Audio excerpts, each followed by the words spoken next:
Madame, Monsieur, bienvenue à l'émission de ce jour qui a pour thème les Hébreux israélites de la Bible. Pour en parler, nous recevons Monsieur Dokira Atamela, docteur en sociologie linguistique, maître initiatique bantou. Vous conviendrez avec nous que l'on ne cessera point de faire des recherches sur la Bible et son acteur principal, Jésus-Christ, que certains d'entre vous connaissent très bien. Et pour revenir à l'Afrique noire, notre continent, plusieurs recherches ont, à ce qui semble, établi que le noir n'avait pas besoin de christianisme et que les Bantous seraient les Hébreux israélites de la Bible. L'étude et recherche faite par notre invité, les deux vont plus loin, c'est-à-dire l'étude et la recherche, et s'appuient sur les preuves historiques et géographiques qui révèlent que les Bantous sont les vrais Hébreux israélites de la Bible. Donc Kira nous dira si c'est vrai ou pas. Alors, les Bantous sont les Hébreux israélites historiques dont parlent les textes de la Bible. Les Israélites sont un peuple noir et l'Égypte est leur mère. Bienvenue au centre initiatique Bantou, l'école de la haute connaissance ancestrale. Car il n'y a pas d'adoration sans connaissance. CCTSRM, Centre communautaire de transformation spirituelle et de renouvellement mental. Alors, donc il est là. Avant de rentrer dans le vif du sujet, est-ce que vous pouvez, de façon brève, parler de la substance de vos travaux et de l'état de vos relations avec le monde scientifique et les chercheurs? Autrement dit, qu'est-ce que vous voulez en réalité démontrer? Déjà, je vous remercie pour votre invitation à cette émission qui n'est plus à présenter sur le plan local. L'état des relations qui existent ou qui subsistent entre moi et le monde scientifique sont telles que j'ai fait un certain nombre de voyages, notamment j'étais il y a quelque temps aux Antilles, où j'ai rencontré un certain nombre de chercheurs qui aussi sont sur la même lancée que moi. Et nous avons donc eu à échanger, à parler, à débattre sur un certain nombre de points de questions qui justement amenaient à la démonstration que les Bantous et leur diaspora sont, et ne seraient pas mais sont, les véritables Hébreux, les acteurs des textes sacrés dont ici on citera la Bible. Donc mes relations sont très bonnes avec le monde scientifique, pour une frange des scientifiques, oui, parce qu'il y a une autre frange qui religieusement soumise à ce qui leur a été incrusté, nous nous retrouvons en porte-à-faux. Donc il y a des gens avec qui je suis en phase, et il y a une autre catégorie de gens avec qui il y a polémique. Alors, on va parler un peu de ces Hébreux israélites qui seraient, moi je continue à parler au conditionnel, des Africains, mais quand même on ne peut pas parler des Hébreux sans parler de Bible, qui est essentiellement constitué du contenu des rouleaux. D'où viennent les rouleaux qui font la Bible? D'où viennent les rouleaux qui font la Bible? C'est une question essentielle. Déjà, les rouleaux qui font la Bible viennent de l'Afrique ancestrale. Les rouleaux étaient constitués de papyrus, et le papyrus était un élément dont on trouvait exceptionnellement en Égypte, dans l'Égypte antique.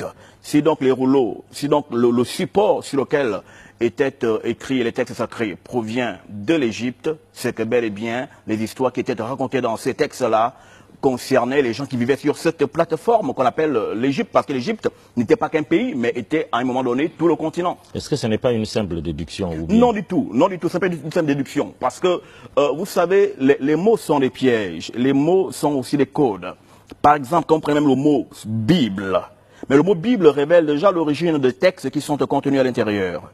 Quand vous prenez le mot Bible en anglais, Holy Bible, Holy qui veut dire soleil, Bible qui veut dire bibliothèque, qui veut dire livre. Et même déjà avec ce mot Bible, vous remontez jusqu'à Babel. Parce que Bible et Babel, c'est la même chose. Quand vous avez Bible, ça veut dire association, sinon multiplicité de livres.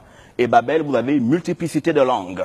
Donc, Bible et Babel sont un même mot, c'est des synonymes, mais dit peut-être de façon différente. Donc, avec le mot Bible, vous avez déjà l'étymologie même des textes sacrés. Et avec, surtout en anglais, quand on prend le mot holy, holy qui veut dire soleil, ça veut dire que les textes sacrés proviennent du lieu chaleureux, et le seul lieu chaleureux qui existe sur cette terre, c'est l'Afrique. La Bible vient bel et bien d'Afrique, mais ces textes ont été récupéré par une génération qui n'était pas déjà acteur principal et a changé progressivement les noms des acteurs en occidentalisant par exemple le nom, on trouve des apôtres, des disciples du Christ qui s'appellerait Luc, qui s'appelle Jean, qui s'appelle Matthieu en Palestine. Trouve-t-on ce type de nom dans cette partie du monde? Non du tout. Il y a comme une contradiction. Allons-y. C'est-à-dire, non, ce que vous dites par rapport à ce que vous dites, Luc en Palestine. Ça n'existe pas. Ouais. Luc en Palestine, Jean en Palestine, ça n'existe pas. Ce sont plutôt des noms occidentaux. Comment se fait-il que les types qui auraient été des principaux acteurs sur la mission du Christ se retrouvent avec des noms occidentaux, des noms étrangers? C'est parce que, en effet, depuis le départ, il s'est installé un trucage où celui qui n'a jamais été appelé à exercer le ministère du sacerdoce, il a récupéré des rouleaux, il a occidentalisé, il a blanchi les textes et il a blanchi les textes et il se les approprié alors qu'en fait, l'histoire de la Bible ne parle en aucun cas d'aucun blanc que ce soit. Et il y a des preuves là-dessus également. Alors, on va continuer, mais quand même, il faudrait qu'on s'attarde un tout petit peu. D'ailleurs, vous n'avez même pas encore fait allusion aux Hébreux israélites. Qui sont-ils? Et quel lien faites-vous entre les Israélites d'Israël, en Afrique du Nord, et les Juifs de la Bible? Les Israélites de l'Afrique du Nord, ils ne le sont pas, ils sont plutôt Israéliens. Ces Israéliens de l'Afrique du Nord n'ont aucun rapport, n'ont aucun lien de sang avec les Israélites de la Bible. Parce qu'on ne peut pas être blanc et être juif, c'est pas possible. La judaïté est une question de sang. Et les juifs étaient noirs et le reste. Justement, quand vous prendrez la description physique des juifs, des hébreux, dont font partie les juifs, parce que les juifs c'est une famille, vous aurez clairement l'observation que les juifs, donc les hébreux, sont noirs. Si vous prenez Lamentation 4, verset 8, où l'on fait la description physique des Hébreux, lorsqu'ils étaient affamés, on dit qu'ils étaient devenus plus noirs que le noir. Alors, est-ce qu'on peut noircir si l'on ne l'était pas déjà au départ? Parce que les Hébreux sont chocolat de peau. Et quand ils ont faim, ils noircissent davantage. Vous pouvez avoir en souvenir l'histoire de Massa, Mose, alias Moïse, qui va voir le pharaon qui prend l'Égypte. Et quand il fait un miracle, c'est lui de changer sa main qui devient toute blanche. Peut-on blanchir en étant déjà blanc au départ? Non du tout, c'est pas possible. C'est parce qu'au départ, Mose était noir. Et quand il a fait ces miracles de rendre sa main albinos, c'est là qu'il a été possible d'observer que sa main devenait blanche. De même que sa sœur Mariam, qui fut frappée par une lèpre blanchâtre, elle ne pouvait pas blanchir si elle était déjà blanche au départ. Elle a pu blanchir parce qu'elle avait une autre couleur que celle-ci. Donc, il y a par exemple le surnommé Paul, sinon Sola, quand il allait en Europe pour prêcher aux Juifs de la diaspora. Souvent, il était confondu à un Égyptien. Et les Égyptiens, on connaît leur origine. Les Égyptiens ont pour origine Cam, parce qu'ils sont de la descendance, ils sont deuxième fils, ils proviennent du deuxième fils de Cam, appelé Misraïm. Le petit frère de Couche, qu'on a également appelé l'Éthiopie. Donc, si l'Éthiopie est noire et que Misraïm, l'Égypte, est noire et que l'on confond les Hébreux avec les Égyptiens, c'est que bel et bien ils se ressemblent. Par exemple, au cas du Christ qui va se cacher en Égypte. Comment un blanc peut-il quitter l'Europe ou l'Asie pour aller se cacher au milieu des Noirs? Un albinos, un locoderme avec les cheveux tout lisses qui quitte ce milieu qui est le naturel pour aller se cacher dans un pays de Noirs. Et on ne le reconnaît pas. Non du tout, parce qu'au fait, l'historicité officielle est fausse. Elle est mensongère parce que le Christ est noir. Je parle du Christ, pas de Jésus. Parce que Jésus, c'est ce monsieur tout blanc, enfin, ce monsieur rose, parce qu'ils ne sont pas blancs, ils sont roses. Ils sont roses de peau, ils sont rouges. Donc ces gens rouges-là, ils en ont créé un personnage, un individu, du nom de Jésus, et qu'ils ont collé l'identité du Christ. C'est pourquoi on le voit tout blanc. Le Christ n'a jamais été un homme blanc. Il a toujours été un homme, il a été de la race de l'homme. Parce qu'il n'y a d'homme que l'homme noir. Et dans ce fait, vous comprendrez pourquoi le Christ, justement, se faisait appeler sans cesse fils de l'homme. Et quand il dit fils de l'homme, il s'agit de l'homme primordial, l'homme originel, l'homme nègre, l'homme noir. Je dis bien l'homme nègre et l'homme noir parce qu'il y a aussi une différence entre le noir et le nègre. Le nègre, il est marron, le noir, il est bien foncé. Notamment les Sénégalais, les Maliens, c'est des noirs. Nous, les chocolats, on est nègres. Donc le Christ se faisait appeler fils de l'homme parce qu'il était de la race originelle. Il n'était pas d'une race secondaire qui est apparue il n'y a pas longtemps. Le Christ était un homme. Alors, donc noir. Alors s'il faut bien comprendre, est-ce qu'il y a une preuve géographique par rapport au code caché derrière le nom d'Israël? Est-ce qu'il y a une, selon vous, parce que, est-ce que derrière le nom d'Israël, il y a quelque chose qui est caché? Israël est un code. Qui a été traduit dans le faux hébreu qu'on appelle l'hébreu yiddish, hein, parlé par les Turcs qui se font passer aujourd'hui pour les Hébreux, alors qu'ils ne le sont pas. Et c'est d'eux dont on parle dans Apocalypse chapitre 2 verset 9 et Apocalypse 3 verset 9, à savoir les faux Hébreux, les faux Juifs. Il y a un code, parce que quand vous prenez Israël, vous décomposez, vous prenez d'abord Is, le Ra, le L, le Is, qui débute, renvoie fait à Isis. Et Isis veut dire la femme, parce que le Is veut dire Isha. Et Isha, c'est la femme, en hébreu. Et vous avez le Ra du milieu, R-A avec chapeau. Ce Ra-là renvoie au soleil, renvoie à la chaleur. Et vous avez le Ya de la fin, qui renvoie à Tarazamiyo, le Tété, créateur des mondes, de l'univers des multivers. Justement, chez nous, quand on a un aîné, on l'appelle Ya ou Yaya. Ce Ya ou ce Yaya-là équivaut au Ya dont quand on évoquerait le Dieu créateur. Donc, Isha, Ra, Ya, ça veut dire le peuple chaleureux de Ya. Et le peuple chaleureux de Ya ne peut être que ceux qui ont les préceptes, sinon les critères leur permettant d'être en harmonie avec le soleil. Et les seuls gens harmonieux avec l'astre Ra, dont l'astre soleil, eh ben c'est bel et bien nous. Et c'est nous qui habitons le centre de la Terre. Les Noirs. Nous, mis pour les Noirs en général, et plus particulièrement pour nous les Bantous, qui habitons le nombril de la Terre. Nous habitons le centre de la Terre. L'Afrique subsaharienne, c'est le centre de la Terre. Et lorsque vous disposez les cartes comme cela se doit, vous retrouverez cela. Parce que la Terre, au fait, n'est pas également une boule. Elle a une surface plane. Le nord est en bas et le sud est en haut. Et c'est pourquoi, justement, quand vous lirez Genèse, chapitre 13, verset 1, on dit qu'Abraham était parti de l'Égypte vers le midi. Le midi, c'est le sud. On dit qu'il est monté vers le midi. Mais comment quelqu'un qui va du nord pour aller vers le sud, on dit qu'il monte? Parce que le sud est en haut. Et c'est justement la raison pour laquelle, par exemple, les Zoulous, qui sont arrivés à la pointe du sud, sont appelés Zoulous. Parce que Zoulou veut dire peuple du ciel. Plus vous allez dans la chaleur, plus vous montez dans les fréquences de la spiritualité. Parce que la chaleur, la terre, la chaleur incarne le monde spirituel, parce que le spirituel est chaleureux. Et c'est pourquoi justement, dans tout ce qui est spirituel, on peut retrouver cet élément Ra, qui est le soleil. Et Dieu lui-même, Tarazamiyo, Tata, Nyambie, dans les Écritures, est décrit dans les psaumes comme étant lui-même un soleil. Alors la falsification s'est faite à votre avis à quel moment? Et comment prouver que des choses ont été falsifiées?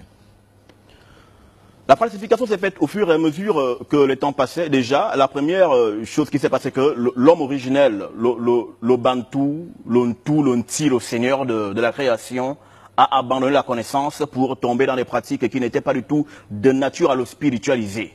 Justement, quand on parlerait aujourd'hui du christianisme, de l'islam et du Talmud, qui se fait appeler judaïsme, ce sont des pratiques que nos ancêtres Bantous ont pratiquées en leur temps, à Babylone. Et cela, on peut l'observer en lisant Ézéchiel, chapitre 8, les versets 14 à 16, où l'on vous présente les anciens Bantous en train de prier le soleil matériel, physique. Et là, vous aviez eu dans l'histoire de l'Afrique le premier dieu soleil qui fut appelé Tammuz, donc le fils de Nimrod, le premier roi de l'Afrique. C'est lui qui fut le premier dieu soleil. Et c'est lui, à Babylone, donc dans l'Afrique ancestrale, que nos ancêtres s'étaient mis à adorer. Ils adoraient le soleil matériel, le soleil physique, au lieu du soleil des soleils qui est le créateur. Donc, la falsification vient du fait que c'était déjà des pratiques d'égarement pratiquées par nos pères. Parce que le culte du soleil existe depuis. Le culte de la lune existe, c'est celui de l'islam. Le culte des étoiles existe, c'est celui qui s'est appelé aujourd'hui judaïsme. Et chacune de ces religions a le symbole du culte qu'il pratique, notamment dans le christianisme. Vous avez par exemple, vous pouvez avoir l'image de ce monsieur qu'on nomme Jésus. Parfois il a un soleil sur la tête, un truc qui brille, mais c'est le soleil, c'est le culte du soleil. C'est pourquoi d'ailleurs dans le christianisme, les cultes se font le dimanche. Dimanche, c'est le jour qui était consacré à nos ancêtres pour célébrer le Dieu soleil. Et en anglais, vous retrouvez bien les traces, Sunday, sun, soleil, day, jour. Et le Shabbat, c'est pas le dimanche, c'est le culte du soleil. Et l'islam, c'est le culte de la pierre ou de la lune. Et le judaïsme, c'est le culte des étoiles. Donc, nos pères avaient déjà abandonné le vrai culte pour pratiquer ces choses-là. Et puisque la nature a horreur du vide, des personnes qui n'ont jamais été appelées à aucune science spirituelle que ce soit, ont récupéré ces choses-là, c'est les sens appropriés, et on te dit, au fait, c'est de nous que ça parle. Et aujourd'hui, nous nous retrouvons, nous, en train d'être colonisés, mystiquement, psychologiquement, psychomentalement, par une génération en qui il n'y a pas l'esprit. Parce que tu peux être blanc et avoir l'esprit. L'esprit est noir. La spiritualité est une question de race.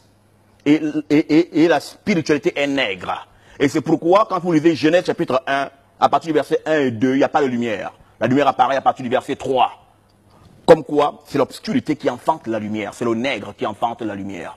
Et quand le Christ pouvait dire vous êtes la lumière du monde, parce qu'il s'agissait d'une génération, d'une race de gens qui avaient les prérequis d'enfanter la lumière. On ne peut pas enfanter la lumière si on n'est pas noir. Et quand on voit donc un Jésus tout blanc, des prophètes blancs, des évangélistes blancs, des gens qui viennent du pays de la mort, Occident veut dire le pays de la mort, et qui viennent de là-bas de la mort, nous parler de la vie, alors que nous vivons dans la terre de la vie, la terre de rats. Ça, il faut comprendre qu'il y a un problème. Donc, nous avons, par nos ancêtres, abandonné la voie de Tara, justement, comme on peut l'observer dans Osée 4:6, mon peuple périt faute de connaissance. Puisque tu abandonnes la science, moi aussi je t'abandonnerai. Donc nous avons donc renié la science, on est tombé dans des cultes qu'on connaît encore aujourd'hui, le vaudou, le malade et compagnie. Alors la question que je me pose souvent et que je pose à ceux qui défendent ces pratiques, c'est où étaient ces dieux lorsque l'esclavagisme était arrivé chez nous? Où étaient ces dieux lorsque le colon est arrivé? Et où sont ces dieux aujourd'hui alors que nous sommes encore pillés par ceux en qui il n'y a aucune révélation? Alors maintenant, qu'est-ce que vous proposez? Ce que je propose, c'est que nous revenions à nous-mêmes. En quoi faisant? En quoi faisant? Déjà en nous débarrassant des religions étrangères. Aucun peuple ne peut prospérer avec des sauveurs étrangers. Vous n'aurez jamais de libérateur qui vous vienne d'ailleurs. Le libérateur de votre famille, de votre maison, vient toujours de votre sein. C'est pourquoi lorsque Tarazameyo, Tata, libère une sanction contre la femme et l'homme, il dit à la femme que celle-ci enfantera la descendance qui écrasera la tête du serpent. C'est de ton ventre, tu demandes à personne même que lui vient le rachat et non d'un étranger. Justement, quand le Père le dit au peuple, au peuple Yisharaya, lorsqu'ils sortent de l'Égypte, il lui dit qu'il lui suscitera un prophète d'entre ses frères. On ne peut pas être noir et avoir un sauveur blanc. On ne peut pas être noir et avoir un Dieu qui ne nous ressemble pas. Parce que, à la base, votre Dieu devrait vous ressembler, car vous êtes à l'image de votre Dieu. Mais si vous ne ressemblez pas à votre Dieu, qu'il est lisse, un nez long comme ça, pas de lèvres, pas de cheveux crépus, ce n'est pas votre Dieu. Et Jésus n'est le sauveur d'aucun bantou. Il n'est le Dieu d'aucun noir, ni d'aucun nègre. C'est une escroquerie énorme dans laquelle nous sommes tombés, que nous sommes encore. Et moi, j'invite la race originelle à qui Tarozame Yotata avait remis la connaissance cachée, de sortir de ces choses-là, de revenir au Père, dans l'esprit et dans la vérité. C'est à nous d'initier. Et comment avoir un lien, un entretien, j'allais dire une relation avec le Père dans la vérité? Déjà, le Père est expérimental. Et nous sommes les peuples expérimentaux. Étant entendu qu'aujourd'hui, l'enseignement qui est donné est que tout passe par Christ pour atteindre Dieu. Ben justement, mais le Christ, il est aussi en nous. Écoutez. Christ comme entité, vous entendez? Christ comme entité, et nous-mêmes, nous sommes les Christ. Mais je vais vous expliquer. Le retour au Père se fait depuis l'intérieur de nous. Observez, la plupart des gens qui cherchent ce que l'on nomme dans le dialecte qu'on appelle le français, ce qu'on nomme Dieu, la plupart des gens qui cherchent cette réalité, qui est au-delà même de la notion de réalité, ce sont tous les Noirs.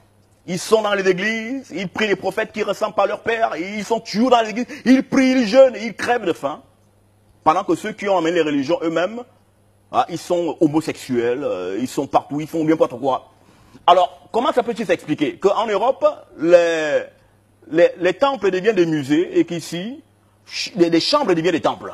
C'est parce que nous sommes le peuple qui a soif du Père. C'est nous qui avons reçu le dépôt divin d'aimer Dieu et de le renseigner au monde. C'est pourquoi le salut vient des Judas, des Juifs. Et justement, nous avons une ville à côté de ce pays, le Gabon, qui porte le nom de Juda. Yaoundé, Yehoudi, Yaoundé. Yaoundé veut dire Juda. C'est la capitale spirituelle du peuple que nous sommes. Donc, comment revenir? Des gens prenant conscience de qui nous sommes. Parce que la connaissance de soi est primordiale. Et ceux qui nous ont assujettis ont cette science-là. Ils savent que lorsqu'une personne se connaît, on ne peut plus la maîtriser. Et c'est en cela qu'il est écrit que vous connaîtrez la vérité et la vérité fera de vous des hommes et des femmes libres. Sans connaissance de la vérité, il n'y a pas de liberté. Donc, mon objectif, mes voyages dans le monde, consiste déjà à parler aux miens et à leur faire prendre conscience de qui ils sont. Ils ne sont pas des Noirs, ils ne sont pas des Africains. Je ne suis pas africain. Je suis Untu, je suis Nti. Nti veut dire le Seigneur. Je suis l'homme, le modèle. Et quand je parle de moi, en fait, je parle de vous. Je parle de nous. Alors, peut-on à la fois noir, nègre et chrétien? On ne peut pas être noir et chrétien. C'est comme si un ange devenait un bantou. C'est absurde d'être nègre et chrétien. Parce que le christianisme, le mot chrétien d'abord est une insulte. Dans son étymologie, le mot chrétien vient de Christianus du latin. Et Christianus veut dire crétin. Ça veut dire stupide, ça veut dire idiot. À l'époque où ce mot fut inventé, quand on dit chrétien, vous quittiez pour aller vous battre, parce qu'on vous aurait insulté. Chrétien veut dire crétin. Ça veut dire stupide, idiot, quelqu'un qui ne réfléchit pas. Quand on veut dire non, chrétien veut dire ça sort de Christ, ça ne sort nullement de Christ. Et aucun disciple, aucun apôtre n'avait été appelé chrétien. Ils ont été appelés messianiques dans des versions, dans les traductions plus ou moins justes par rapport à cela. Donc on peut être noir et chrétien. Parce que le christianisme est une récupération des religions égarées de nos ancêtres. On ne peut pas être chrétien quand on est de Tata, quand on est de Dieu. On ne peut pas être chrétien. Je suis un hébreu, je suis un juif, je suis la lumière du monde.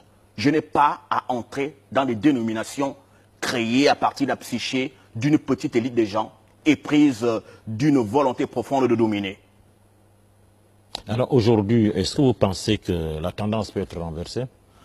La tendance sera renversée. Et elle a déjà commencé à l'être, parce que moi j'étais un chrétien à fond la caisse. J'allais en Europe pour être docteur en théologie protestante. Aujourd'hui, ceux du christianisme qui me verraient se poseraient bien des questions. Et d'ailleurs même, ils s'en posent pour plusieurs. Bien sûr que les choses vont évoluer. Et à force d'en parler, comme là, je passe sur les médias pour tirer déjà une scène d'alarme. On ne peut pas être noir et être chrétien, c'est pas possible. Mais on peut être noir et être musulman?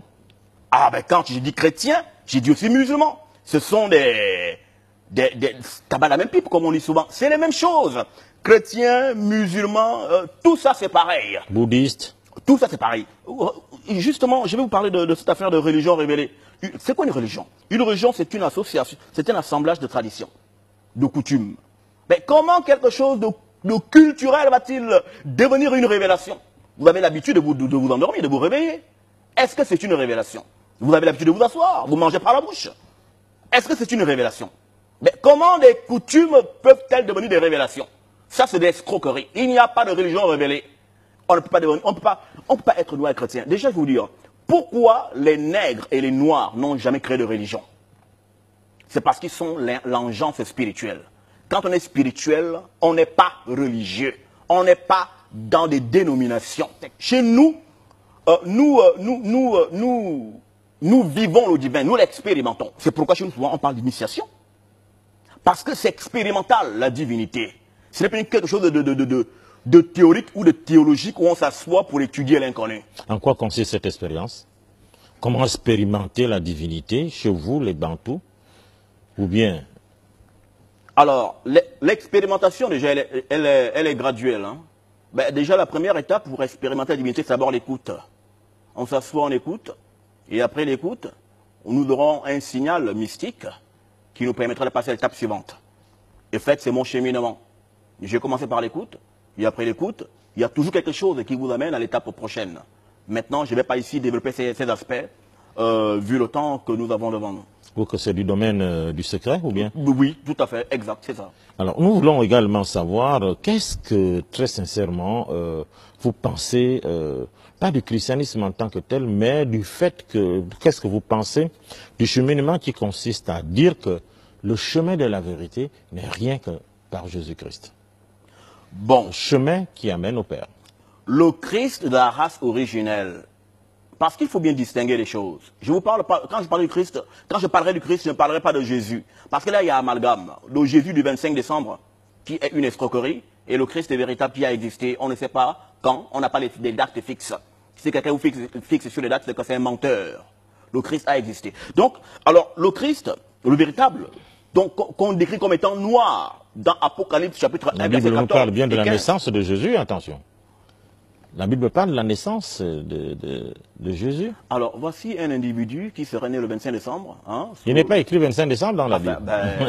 Non, écoutez, moi, si vous parlez de la naissance du Christ, ouais. Moi, je vous parlerai en tenant compte de ce que l'on raconte dans ces histoires de religion. On vous dit qu'il est né le 25 décembre, en décembre, sous la neige, et il y avait des bergers à la baie d'étoile, et voilà, qui surveillaient les bergers. Comment cela a pu-t-il se faire? Le 25 décembre, la naissance annoncée officiellement là, donc celle dont je parle. Au fait, il s'agit du culte du soleil qui renaît le 25 décembre. Donc, au fait, ce n'est pas de ça dont je voulais parler. Et quand je dis qu'on ne connaît pas les dates exactes, c'est parce que même le Jésus, au fait, si on parlerait de lui, ce monsieur, avec les dates actuelles, il serait né 4 ans après la mort de Hérode. Donc, voici un type, voici un type qui naît 4 ans après la mort de celui qui l'a prétendument persécuté. Donc, vous voyez que les datations sont déjà erronées et fausses. Quand le mensonge a été commis, on retrouve les traces du menteur. Alors, vous pouvez nous donner la preuve de ce que vous dites? Bien sûr, allez dans la bibliothèque, allez sur Internet. Vous verrez que Jésus, il est né en l'an 1 et Hérode, il est mort en l'an -4. Alors, comment se fait-il que Jésus, il est né après la mort d'Hérode? Donc, sur les dates, et voici, vous en avez encore une autre chose. Allez-y vérifier, vous cherchez Jésus de Nazareth, on vous dira que le monsieur, il est né entre l'an 7 et l'an 5 avant JC. Alors, c'est maintenant c'est qui Jésus de Nazareth et c'est qui Jésus-Christ? Qui sont ces individus qu'on nous présente? Voici un type qui a de naissance et qui, bizarrement, il est né avant lui-même. C'est le mystère. Oh non, c'est pas le mystère, c'est le mensonge. C'est le mensonge, c'est des menteurs. En l'homme blanc, il n'y a pas de vérité. C'est le mensonge qui le gouverne. Et c'est avec ça qu'il domine le monde. Mais déjà, pour vous répondre par rapport à la question, Christ est le chemin. Ben oui, il est le chemin parce qu'il nous a révélé, il nous a ouvert les portes du ciel. Il nous a ouvert, les portes de la connaissance mystique. Et c'est cette connaissance-là que nous devons retrouver. Christ comme entité... Christ comme entité et comme personne. Parce qu'il est en même temps entité et personne. Le Christ Yahcha, le premier-né de la création. C'est le Christ des chrétiens? C'est qui ça? Le Christ des chrétiens? Non. Le Christ des chrétiens, c'est Monsieur Jésus. Je ne vous parle pas de ce monsieur-là. Le Monsieur Jésus, c'est une copie, une pâle copie du vrai Christ. Alors, ce que je peux dire ici pourrait parfois s'assimiler à ce que disent les chrétiens, mais ce n'est pas la même chose. Eux, c'est des justifiés. C'est les gens de Jésus. Moi, je parle du Christ, le véritable. Jésus, le néanderlatin? Alors, j'ai vu du Néandertal, ce monsieur, parce que les déjà, le Néandertal... Le Néandertal. Voilà, c'est ça, nous y arrivons. Mais déjà, comme vous le dites, c'est la dernière espèce de singe. Ben, je ne vois pas comment moi, Atsamel, là, je serais sauvé par un singe. Parce que vous devez comprendre que le seul homme qui n'a aucun rapport avec le singe, c'est l'homme noir et le nègre. Les autres, si. L'occidental et le singe, ils sont parentés. Ils ont une même origine. Ils proviennent des relations sexuelles contre nature, entreprises par les anges avec les femmes noires. Ceci est indiqué dans le livre d'Enoch, chapitre 105, à partir du verset 10 et suivant. Et ce livre-là a été retiré de la Bible en l'an 665, si ma mémoire est juste. Parce qu'il ne voulait pas que les gens lisent ces choses-là. Mais allez lire la Bible éthiopienne, qui a 4 siècles d'avance sur la Bible chrétienne. Christianisée, je vais dire. Vous trouvez ces choses-là. Donc, des gens qui sont arrivés ici de façon illégitime et illégale et frauduleuse ne peuvent pas m'avoir accouché un sauveur. Donc, Jésus du Néandertal, ce Néandertalien, n'a jamais déjà existé. Jésus n'a jamais existé. C'est une invention, une création. C'est une vue de l'esprit. Les gens prient un néant, un démon. Jésus. Alors, je vous donnerai l'occasion d'une contradiction avec monsieur les chrétiens qui participent souvent et régulièrement à cette émission. Ils auront quand même leur point de vue à dire. Je ne donnerai pas mon point de vue personnel, mais ce que j'aimerais savoir avant de nous séparer, c'est qu'aujourd'hui, nous utilisons tous la Bible et aujourd'hui, la foi chrétienne s'appuie sur cette Bible et aujourd'hui, le monde entier est sauvé par les enseignements qui sont dans cette Bible. Et nous avons vécu on a vu des gens qui ont trouvé le salut à travers les enseignements de Jésus-Christ qui sont consignés dans la Bible. Bon, déjà, la Bible, c'est pas le livre des chrétiens, hein. Le christianisme, lorsqu'il est créé en l'an 325, trouve les rouleaux qu'il récupère et qu'il falsifie. Comme tout à l'heure, j'ai énoncé par rapport au nom. Donc la Bible, ce n'est pas pour les chrétiens. C'est pourquoi les textes qui sont dans la Bible, vous les retrouvez dans le Coran. Vous les retrouvez dans la Torah. Pourquoi ces supposées religions révélées ont-elles toutes les mêmes livres? Parce qu'il s'agit des livres, ce n'était pas eux. Ce sont des livres qui appartenaient à des gens, et eux, ils ont créé des religions, ils ont eu pour support ces éléments-là. Bien sûr que dans la Bible, il y a la vérité. Moi, je ne crache pas sur la Bible, comme le font certaines autres personnes, mais je sais que dans la Bible, il y a la fraude. Il y a du mensonge qui a été introduit dedans. Mais la Bible contient les secrets et les mystères. Et je voudrais ici rebondir par rapport au fait que, quand vous me demandiez les preuves matérielles, comment sait-on que les Bantous sont les Hébreux? Et même comment on peut associer ces Hébreux non Bantous avec la Bible? Déjà, venons à parler de la création, qui se fait en 6 jours, sinon 7. Et le chiffre 7, c'est le nombre qui constitue ce qu'on appelle Eyo, en langue écan. Parce que Eyo, c'est 7 divinités. Au fait, divinité, c'est pour qu'on se comprenne. Il est au-delà de la divinité. Vous avez Zama. Zama Yamabara. Mabara Mankpe. Unkpe Zokomu. Zokomu Mbe. Mbenkpe. Unkpe Bikoko. Vous avez 7 suprapuissances. Ce sont ces 7-là qui forment Yo. Et c'est quand justement les Khazars, les faux juifs d'aujourd'hui, volent notre histoire, ils appellent Eyo, Elohim, Elaïm. Elaïm veut dire quoi? Ça veut dire les puissances. Donc c'est un concile, un consistoire, une assemblée de puissances. Et ces puissances sont au nombre de 7. Et nous avons cette connaissance depuis la nuit des temps. Donc, quand on voit le chiffre 7 dans la Bible, c'est le chiffre de Tara, c'est le chiffre de Yo. La création dure 7 jours parce qu'ils sont 7. Nous, dans 7, on le savait, sans lire la Bible qu'on a actuellement. Et dans cette rite initiatique de chez nous, il y a souvent le fait qu'il y a 12 personnes qu'on invite au rite initiatique. Pourquoi ils sont 12? Nous avons par exemple la harpe. La harpe. Pourquoi elle a 8 cordes parfois? Il y en a aussi, il y a 12 cordes. Il y a aussi 12 cordes. Ouais. Mais déjà, je vous parle juste de la 8 cordes. Alors pourquoi elle a 8 cordes? Ben parce que, déjà, dans la Bible, on vous parle de la harpe à 8 cordes. Mais parce que cette histoire de la Bible, c'est la nôtre.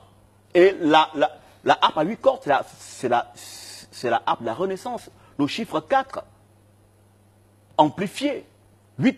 4 fois 2, ça fait 8. Maintenant, le reste, je ne vais pas ici évoquer ces questions-là. Donc, la Bible, c'est notre histoire, c'est notre patrimoine, et nous allons le récupérer. Hein, nous allons faire ce cheminement. Autant il y a demandé du temps pour qu'on s'en éloigne et que l'on nous trompe à partir de ce même support, autant également il y aura un cheminement où nous nous retrouverons et où nous reviendrons à notre dignité. Parce que sans dignité, il n'y a pas d'accomplissement qui soit possible. Les Bantous sont les Hébreux israélites historiques dont parlent les textes de la Bible. Les Israélites sont un peuple noir et l'Égypte est leur mère. Bienvenue au centre initiatique Bantou, l'école de la haute connaissance ancestrale. Car il n'y a pas d'adoration sans connaissance. CCTSRM, Centre communautaire de transformation spirituelle et de renouvellement mental.